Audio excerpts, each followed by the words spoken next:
Seja muito bem-vindo a mais um podcast aqui da Igreja Presbiteriana Ebenezer. Eu sou o pastor Vitor Laguardia. E eu sou o Lucas Oliveira. E nós estamos aqui para conversar com vocês sobre as igrejas reformadas, por que faz sentido você pertencer a uma igreja reformada. Por exemplo, eu tenho uma experiência, eu fui durante 21 anos de uma igreja que não era de tradição reformada, e agora há 10 anos eu sou da Igreja Presbiteriana. Hoje eu sou pastor, já há uns 3 anos da Igreja Presbiteriana. Então a gente quer conversar hoje sobre que sentido tem, que vantagem que tem, por que é legal você fazer parte de uma igreja reformada. Você, Pereira, qual que é a sua experiência de vida em relação à igreja? Nascido dentro de uma igreja presbiteriana, não tive experiências fora de uma igreja presbiteriana. E eu acho que o nosso bate-papo, inclusive, serve a isso, para a gente até entender quais aspectos fazem de uma igreja na prática uma igreja reformada. E não só, às vezes, uma igreja que se diz reformada.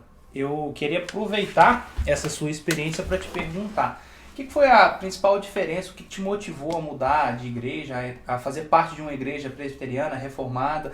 Qual que é as diferenças que você sentiu e o porquê te levou a isso? Então, olha só, quando a gente fala sobre essa mudança de uma igreja reformada, ou, na verdade, de uma igreja pentecostal que eu era, para uma igreja reformada, nós estamos falando de um papo muito longo, sabe? Nós não estamos falando de um papo aqui de 15, 20 minutos, que é o que a gente vai ter. Então a gente tem que pensar sempre assim, encurtando a conversa. Mas eu estou falando aqui da minha experiência. Você me perguntou sobre a minha experiência, que não é a experiência de alguém que pode assistir, no máximo pode dar um norte. Então, falando a respeito da minha experiência, o que aconteceu? Eu era de uma igreja pentecostal, que saiu da igreja presbiteriana, e aí o que aconteceu foi o seguinte: eu nasci naquela igreja, meu pai já estava lá há uns 40 anos, a gente não tinha divergência doutrinária com a igreja, na minha experiência. A gente não tinha divergência doutrinária com a igreja. Mas aconteceu um escândalo de roubo de mais de 20 milhões de reais, que deixou a gente escandalizado, porque a central administrativa fica num lugar só, e de repente começou a pipocar escândalo para todo lado, rouba 22 milhões daqui, a gente descobre que tem pastor corrupto no Brasil inteiro, aquela doideira. Nós falamos assim, isso aqui não é mais um ambiente interessante. Olha que doideira, cara. Nós saímos, nós plantamos uma igreja muito parecida com aquela. Nós não vamos falar nome aqui não, né? Não. Tranquilo. Nós não vamos falar nome. Então assim, nós saímos, nós plantamos uma igreja parecida. A gente falou, não, nós queremos ser igual a ela, mas sem a corrupção, sem o roubo e tal. Então se você me perguntar assim, se eu já fundei uma igreja, durante 6 meses eu fundei uma igreja. E aí o que acontecia? Eu aprendia na minha igreja, e eu já ouvi relatos de outros amigos de outras denominações não reformadas, o mesmo tipo de ensino, de que na presbiteriana, na igreja reformada, não acreditava no Espírito Santo. Não era nem questão de contemporaneidade de dons, não acreditava no Espírito Santo. Não acreditava no batismo com o Espírito Santo, não acreditava nos dons do Espírito Santo, e um punhado de outras coisas, assim, sabe, que o pessoal colocava. Fizeram um grande espantalho da igreja reformada, da igreja presbiteriana, do calvinismo e da teologia reformada como um todo, de forma que eu tinha uma repulsa pela igreja presbiteriana. Essa é a palavra. Eu passava na frente da igreja presbiteriana e eu fazia isso aqui. Eu tinha repulsa em relação à igreja presbiteriana. E aí o que aconteceu no meu caso foi o seguinte: a gente começou essa comunidade, tinha lá suas 30, 35 pessoas. Minha mãe foi ficando bastante descontente. Minha mãe resolveu ir na igreja presbiteriana aqui de Uberlândia, na Central, que é a única presbiteriana que eu fui até hoje, desde a minha ordenação, desde o início até a ordenação. Eu só fui da Central até hoje. Minha mãe foi num estudo bíblico de quarta-feira. Na época, quem era pastor era o reverendo Marco Antônio Baumgratz. Quem assistiu isso aqui, eu recomendo que você digite aí no YouTube Marco Antônio Baumgratz e ouve os sermões desse camarada, que eu acho, pra mim, é o melhor pregador da IPB. É uma opinião bem pessoal, não é porque eu fui ovelha dele, mas eu acredito que ele é formidável na pregação. E aí, o que acontece? A minha mãe ficou encantada com a pregação no culto de quarta-feira do Marco Antônio, tentou arrastar a gente. Nesse meio tempo, eu tive uma intempérie ainda maior com a presbiteriana, porque eu recebi um panfleto dizendo que ia ter um evento da presbiteriana chamado Pragode. Eu falei, não é possível. Eu não vou. Eu olhei pra minha mãe, entreguei aquele panfleto e falei, olha o que a sua igreja está fazendo. Eu não vou participar disso. Eu não, jamais vou pertencer a uma igreja que faça um evento chamado Pragode. Continuo dizendo que jamais faria isso, porque na minha igreja não faz Pragode, não. Não sei. Não critico quem faz, mas não critico publicamente no YouTube quem faz. Mas enfim, de qualquer forma, aquilo me chocou. Poxa, agora que eu tô querendo namorar e deixo pra presbiteriano, alguém me entrega um negócio chamado pragode, tá de brincadeira com a minha cara. Mas nós fomos na quarta-feira, a gente gostou muito do estudo bíblico, e aí começou uma série de choques agora culturais e teológicos, né?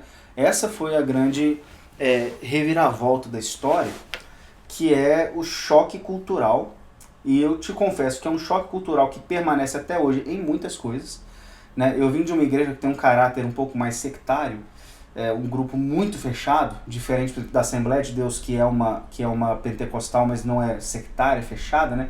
A igreja que eu vim era um grupo fechado. Então, assim, a gente não tinha contato com nenhum tipo de outra igreja. E aí, na presbiteriana, a cultura me chocou demais, demais, demais. Até hoje me choca algumas coisas culturais, eu falo, não, isso aí eu não consigo engolir. Tipo assim, quando eu vejo alguém tocando de bermuda na escola dominical com boné lá na frente, porque isso não me desce. Eu, nesse ponto, eu tenho o meu quezinho pentecostal, eu boto uma calça e tiro esse boné, por exemplo.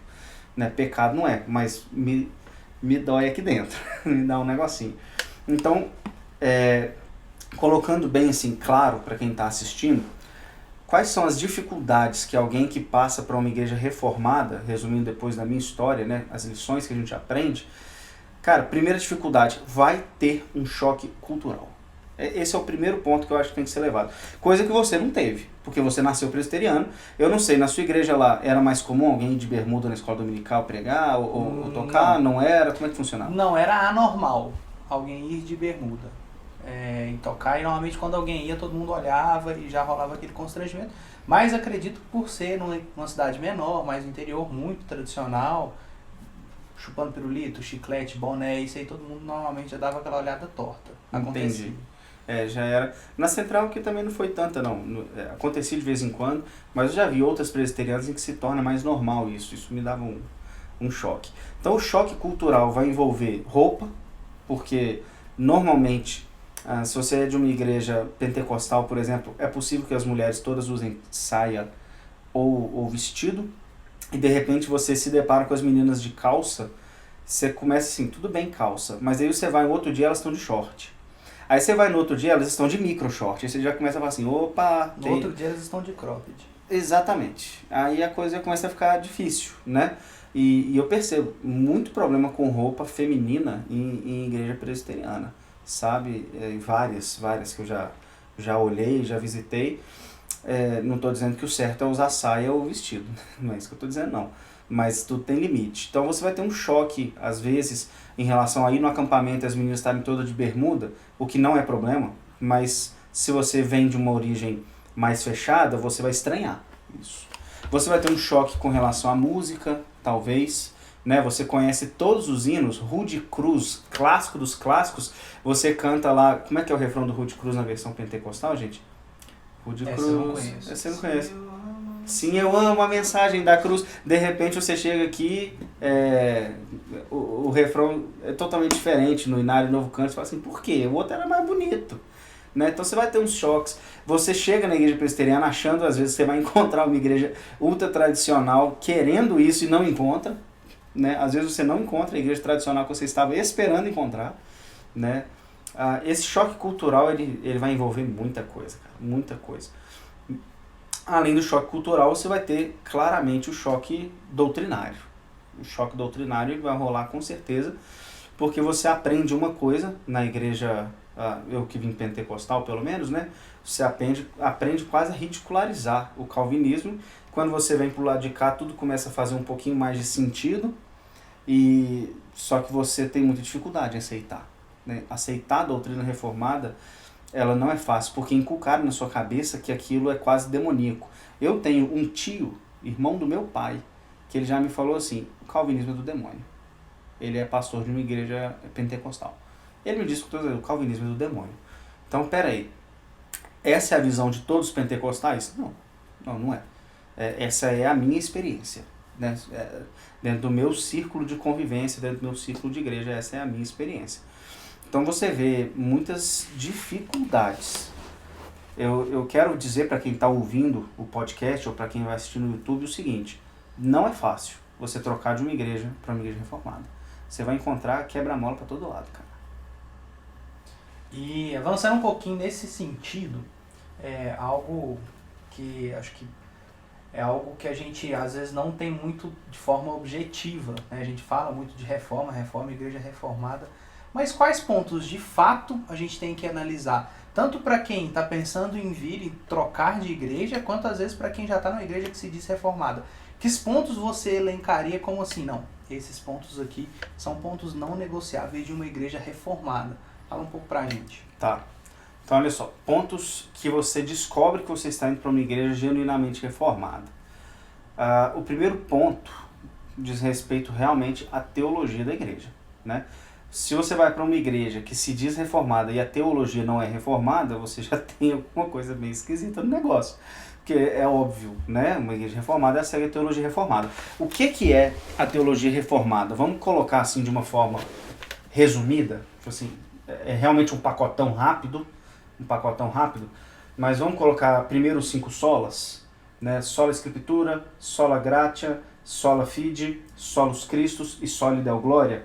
Ou seja, essa igreja ela tem somente a Escritura como uma regra de fé e prática, ou existem acessórios, por exemplo, revelações de profetas, né? Eu particularmente não sou 100% contra revelações, profecias, eu não sou um sensacionista ferrenho, mas... Você vai cortar. Não precisa cortar, pode botar só em cinza no máximo, mas eu sou contra você ter alguém que revela novas doutrinas, não é? Você ter alguém que revela algo além da Bíblia nesse sentido doutrinário, para mim não desce, é sola Escritura mesmo, né? O continuismo ele não é contra o sola Escritura. Essa igreja ela tem a fé em Jesus Cristo como um instrumento ali da salvação, ou ela prega uma salvação pelas obras? Você tem que fazer alguma coisa para ser salvo. É um ponto, né?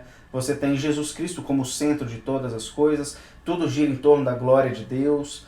A análise dos 5 solas é muito importante, porque a partir desse princípio dos 5 solas, você vai encontrar muito facilmente assim, se essa igreja é ou não é reformada num primeiro momento.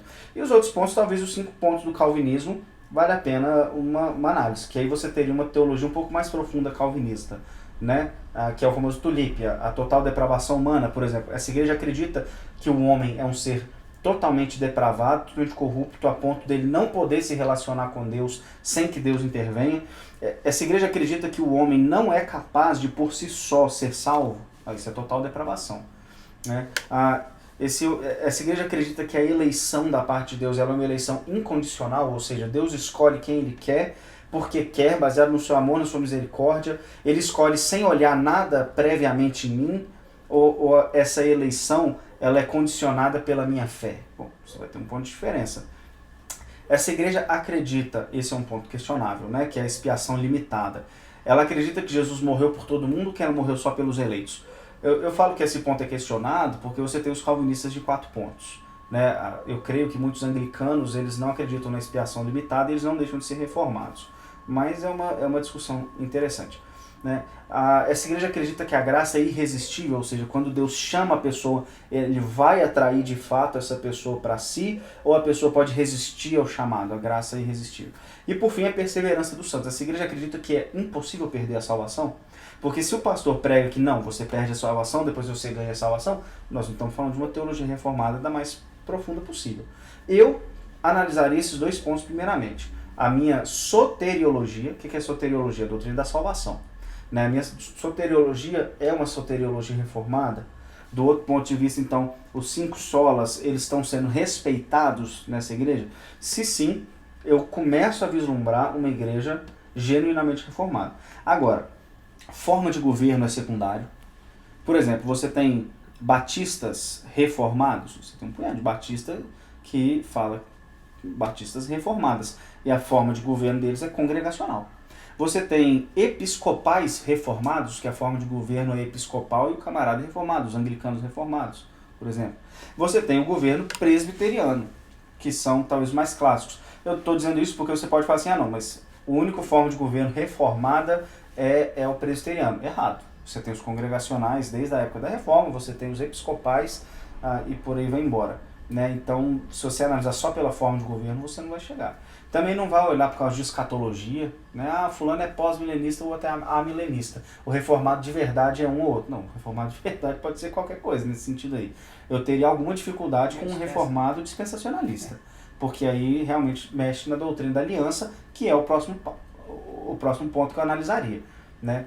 A doutrina central é aliancista, porque a teologia reformada, ela é aliancista. Eu acredito que ela é aliancista.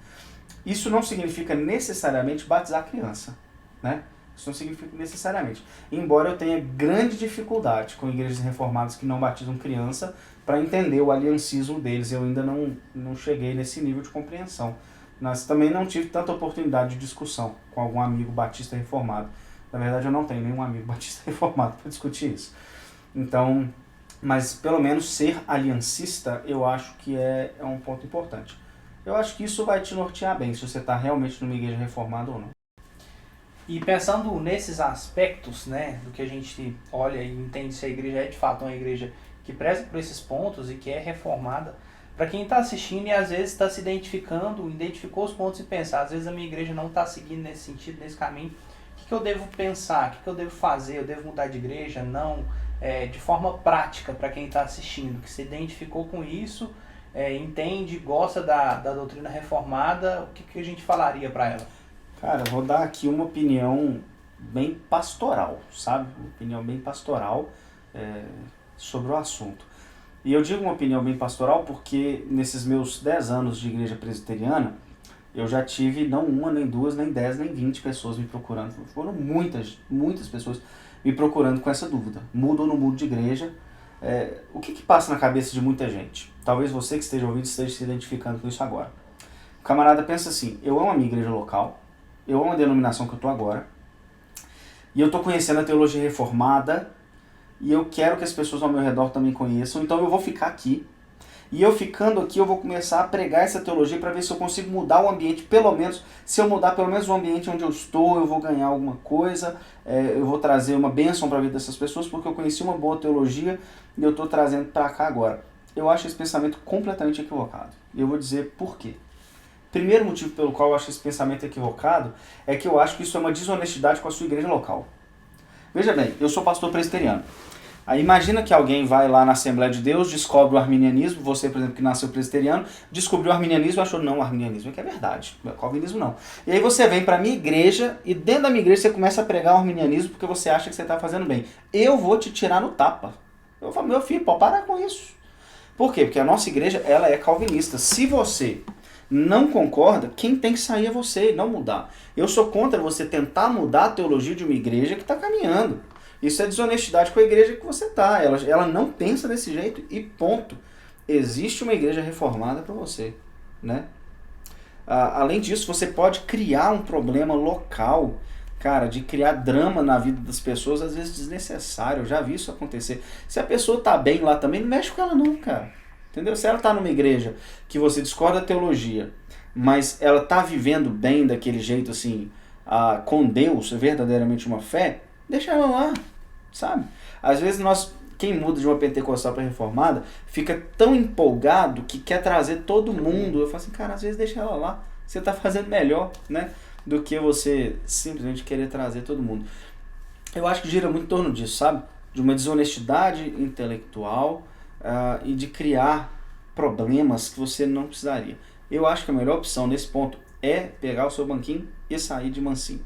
Porque existe uma igreja reformada para você, né? Não só presbiteriana, existem igrejas reformadas até independentes, muito boas por aí.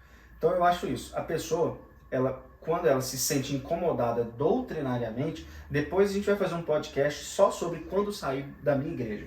Mas quando ela se sente incomodada doutrinariamente, eu acho que a melhor coisa que ela faz é sair e não tentar mudar o ambiente que ela está. Porque doutrina que está numa igreja, cara, você não muda, a não ser que você seja pastor. E chamar o coleguinha. O coleguinha, normalmente dentro da igreja você tem amizades muito profundas, né? E quando você descobre algo que salta aos seus olhos e que você não consegue negligenciar, normalmente é isso que acontece quando as pessoas se deparam com a doutrina reformada, ele quer, é o que você comentou, né? Ele quer falar para o máximo de pessoas possíveis, né? Então, às vezes, essa orientação de calma, não é assim, mas para o coleguinha que está ao lado dele, Eu acho que as pessoas conversam sobre isso, eles são amigos, né? Isso. Os amigos, eles conversam sobre igreja, eu acho que isso não dá pra você ferir. Uma coisa é você, tipo assim, olha, eu vou visitar aquela igreja que eu era e eu vou começar a semear nas pessoas. Isso, é disso que eu tô falando, sabe? Uhum. Ou eu vou ficar aqui pregando calvinismo. Não, calma lá. Agora, você tem uma rede de amigos que é impossível você não comentar sobre isso. Com seus amigos, se você começa a experimentar algo que você julga libertador, que você julga ser excelente, eu acho que é mais do que óbvio que você vai comentar isso com seus amigos. Então, nesse ponto, eu não vejo problema. Se o seu amigo te der papo sobre isso, se não der, também deixa lá, né? Basicamente, eu acho que você não deve insistir mais do que deveria, mas também flui naturalmente uma conversa sobre esse assunto, se existe uma amizade verdadeira, se existe algum tipo de proximidade. Agora, o que acontece muito, na boa, é o seguinte, às vezes a pessoa nem era sua amiga, isso é o que eu estou falando daquilo que eu vejo, né? Às vezes a pessoa nem era sua amiga não, mas ela sabe que você foi, por exemplo, uma igreja reformada.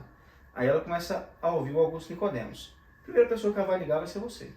E ela fala, você tá aí, você tá bem aí? Você tá gostando desse negócio aí? Aí a pessoa conta a sua experiência na igreja reformada. E na prática, o que você percebeu, pastor, de diferença na sua vida, no seu dia a dia prático mesmo, na sua relação com Deus, vindo de uma igreja pentecostal, como você disse, a sua experiência, e agora numa igreja de fato que adota a teologia reformada? Olha só que coisa, Pereira. Eu disse no início que você vai encontrar choques, inclusive talvez o maior choque seja o choque cultural. O maior choque cultural que você vai encontrar chama-se liberdade. Pelo menos dentro daquilo que eu já vivi. Né? Aquilo que eu já vi de meus amigos de algumas igrejas, não vou dizer nem pentecostais, não, porque senão parece que eu estou generalizando o pentecostalismo e não é o meu desejo aqui. Né? Mas pelo menos da denominação que eu participei e de algumas outras denominações de amigos meus, você tinha pastores extremamente controladores. Isso eu ainda não encontrei na igreja presbiteriana. Né? Eu não encontrei ainda um pastor que seja dominador e controlador na vida das pessoas. Me parece, então, nesses 10 anos, que isso não é nossa cultura, sabe? Pelo menos você já teve algum assim? Alguma coisa, já viu coisa do tipo de Não. algum pastor Não. desse naipe? Não, pois é, eu também não. Né? Eu passei como seminarista e tal, eu rodei umas 4, 5 igrejas, eu nunca tive, meus amigos também nunca tiveram pastores controladores. Então, você tinha um pastor, pelo menos onde eu vivi, né? Cara, você tinha que perguntar, ou você tinha que pedir autorização do pastor para namorar. Pastor, podemos namorar? E o pastor simplesmente falava assim, não. E aí? Acabou. Não vai namorar não, cara. É esse tipo de coisa, sabe? É esse nível de controle. Fulano, eu vi você no cinema. Ué. A gente não podia ir no cinema. A gente não podia ir na praia. É basicamente um ibel. Não vou cortar. Não vai cortar. As meninas chegavam... Eu morava em Vitória, Espírito Santo. As meninas chegavam com marca de biquíni, o pastor... E onde é que você estava? Eu falava, pastor, eu estava na laje, em casa, né? E tomando sol, óbvio que não era, né? Mas aí a pessoa pegava disciplina por causa de um trem desse, cara. Você não tinha liberdade pra nada. Era um controle muito grande. Então eu sentia liberdade, além da própria liberdade agora, do ponto de vista espiritual. Por quê? Liberdade espiritual. Primeiro, porque eu realmente acredito que o calvinismo é libertador. Sabe, você acreditar a partir de agora que eu não perco mais a minha salvação, apesar dos meus pecados, mesmo estando num processo de santificação aqui, cara, isso dá paz. Porque a pessoa que não vive isso, como é que ela vive? Ela vive assim, hoje eu perdi minha salvação, né? Hoje eu vou pro inferno. Se Deus voltasse agora, eu estava perdido, porque eu perdi minha salvação. Então, isso pra mim mudou muito, porque agora eu tenho liberdade de saber, não, Deus me ama, apesar dos meus pecados, e eu não vou perder a salvação, porque quem garantiu minha salvação foi Jesus. Isso é uma liberdade espiritual. Outra coisa é o seguinte, a partir do momento que você começa a viver mais no solo da escritura, você para de ficar no domínio teológico de profeta. Não, Deus revelou para você fazer isso, hein? Toda hora você fala assim, mas... Não, agora Deus revelou que os pastores têm que plantar bananeira e pregar com terra amarela. Caso que isso tem hora, mas doideira, uns trem sem sentido. Então hoje você controla, pelo fala, a Bíblia não me fala nada disso. Então você tem esse tipo de liberdade, sabe? Você não ficar na mão de pastores dominadores e de falsos profetas. Cara, é uma liberdade para mim sem tamanho, sabe? Além de você não ter, embora muitas presbiterianas ainda caminhem nesse sentido, mas a maioria eu acho que não, de você não ter um excesso de atividades, sabe? A minha experiência anterior à igreja presbiteriana era de que você ia na igreja todo dia. Quando eu digo todo dia, é todo dia mesmo, né? E eu conheço muitas outras igrejas onde o pessoal vive na igreja porque é ativista o tempo todo, né? Enquanto nós presbiterianos sabemos que o culto, por exemplo, é no domingo, e o nosso momento principal é no domingo. Durante a semana a gente tem que ter tempo para o nosso culto no lar, para nossa família e para tudo mais, e por aí vai. Então, me tirou um peso das costas. Eu sinto uma leveza em ser reformado, sabe? Sinto uma leveza em ser reformado. Nós não vamos falar para ninguém rasgar o dedo no like e nem se inscrever no canal, mas nós vamos falar que se fez sentido o vídeo para você encaminhar para um coleguinha, como eu disse, para um amigo. Compartilhe com quem você acha que vai fazer sentido o vídeo, deixe sugestões para os próximos podcasts. E é isso, fechamos. Lembrando que esse podcast, ele é principalmente um podcast da Igreja Presbiteriana Ebenezer. Então, você que está assistindo, você que faz parte da Igreja Presbiteriana Ebenezer, eu queria que você ajudasse compartilhando com quem é da sua igreja, da nossa Igreja Presbiteriana Ebenezer. Se você mora em Uberlândia, eu faço um convite para você. Você quer conhecer mais essa dupla aqui de grandes teólogos, eu e o Pereira? Grandes é por sua causa, eu estou emagrecendo. Então, grandes é porque nós estamos numa fase ruim da nossa vida. Sim. Mas, em breve, pequenos teólogos seremos. Se você quer conhecer mais sobre a nossa igreja, nós estamos lá no bairro Tocantins, aqui em Uberlândia, lá na rua Genô Borges. Entra lá no nosso Instagram, vai estar aqui na descrição do vídeo, vai estar lá para você poder seguir o nosso Instagram, conhecer mais a nossa igreja. Nós temos pequenos grupos espalhados pela cidade inteira. Tem no Santa Mônica, tem no Roosevelt, tem na Zona Sul, tem no Tocantins, tem onde você quiser, a gente dá um jeito de chegar até você. Você é nosso convidado para participar com a gente de um culto nos domingos e de punhado de outra atividade que a gente tem. Você é nosso convidado para estar com a gente. Se você tem dúvida, manda no direct lá do Instagram, pode procurar que a gente dá um jeito de responder. Até mais, um grande abraço para você.